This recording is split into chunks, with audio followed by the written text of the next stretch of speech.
train. Certainly looks as though he's got steam up.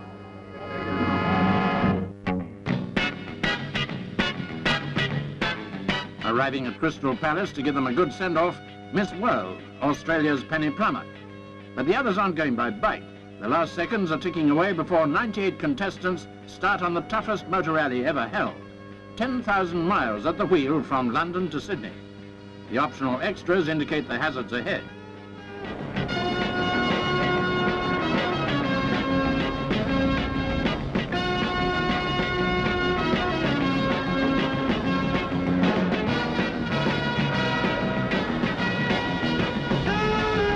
The RAF have entered a Hillman Hunter.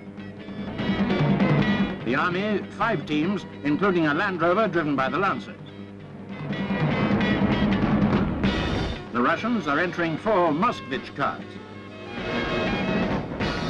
There's strong continental interest in the event, which could have a tremendous influence on future world sales.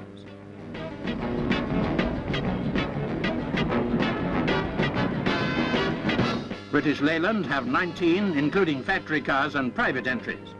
Oldest car in the race, this 1930 Bentley.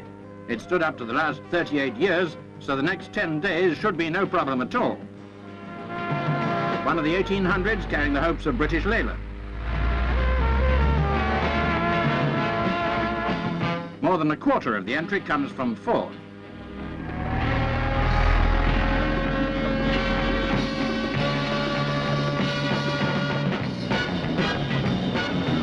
So from the vast crowd of well-wishers at Crystal Palace, up to Westminster, back over the river and southeast to Dover.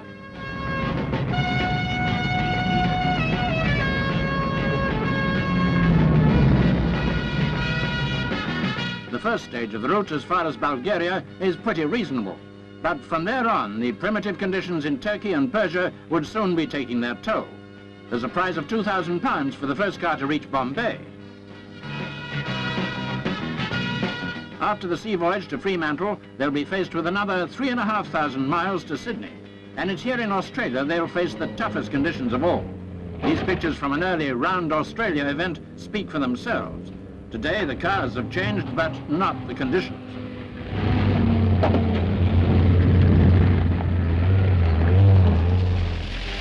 "10,000 miles in 10 days. The most fearful motoring marathon since the race from Paris to Pekin over 60 years ago.